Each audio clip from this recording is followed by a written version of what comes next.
A charge moving in a magnetic field experiences a force. इसका मतलब क्या होता है? सपोज हमारे पास एक मैग्नेट है, north pole south pole. Magnetic field lines क्या होता है? नॉर्थ पोल से निकलकर साउथ पोल तक जाती है, मतलब ये मैग्नेटिक फील्ड लाइंस है। इस मैग्नेटिक फील्ड लाइंस के बीच में अगर हम एक चार्जेबल कंडक्टर लाए जिसके अंदर चार्ज है, तो उस कंडक्टर के ऊपर हम एक फोर्स का एक्सपीरियंस करेंगे। ठीक है, अब ये फोर्स जब करंट नहीं रहेगा कंडक्टर में तो उस पर कोई फोर्स काम नहीं करेगा।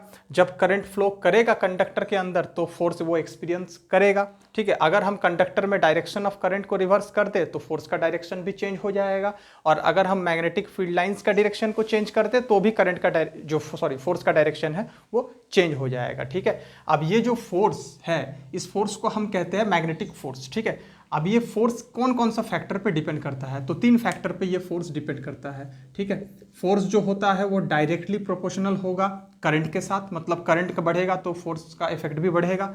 फोर्स डायरेक्टली प्रोपोर्शनल होगा मैग्नेटिक फील्ड के साथ। मैग्नेटिक फील्ड को हम बी से डिनोट करते हैं। अगर मैग्नेटिक फील्ड का स्ट्रेंथ बढ़ेगा, पावरफुल मैग्नेट हम लगा देंगे तो उस पर ऊपर ज़्यादा फोर्स काम करेगा।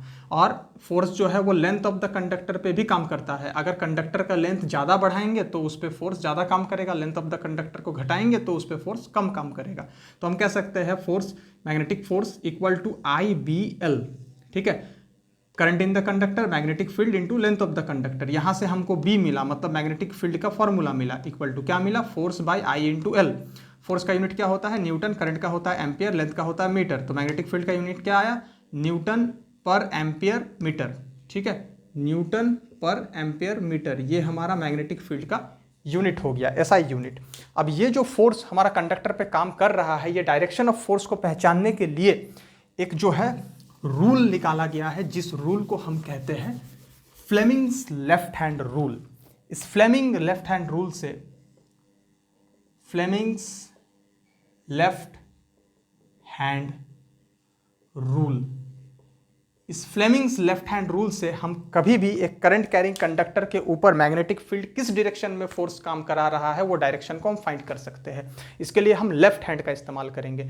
ये 3 फिंगर हमारा mutually perpendicular to one another रहेगा 90 डिग्री पे, ये इसके साथ और ये इसके साथ। ठीक है, ये हमको देगा फोर्स का डायरेक्शन, ये देगा मैग्नेटिक फील्ड का डायरेक्शन, ये देगा हमको करंट का डायरेक्शन। FBI, F मतलब फोर्स, B मतलब मैग्नेटिक फील्ड, I मतलब करंट, FBI। ठीक है, इसको याद रखना है। अब कैसे पता करेंगे? सपोज हमारे पास एक मैग्नेटिक फील्ड है नॉर्थ साउथ पोल में, और ये हमारा कंडक्टर है, ये हमारा डायरेक्शन ऑफ करंट है। चलिए ऊपर से नीचे की तरफ अब हमको पता करना है फोर्स का डायरेक्शन क्या है, इस कंडक्टर पे फोर्स किस डायरेक्शन में काम कर रहा है। ये हमने प्लेस कर लिया हमारा करंट का डायरेक्शन ऊपर से नीचे की तरफ। ये दिखा रहा है मैग्नेटिक फील्ड लाइंस का डायरेक्शन, ये बता रहा है फोर्स। मतलब वायर पे फोर्स कभी किधर काम करेगा? बाहर की तरफ काम करेगा, इधर आउटवर्ड डायरेक्शन में।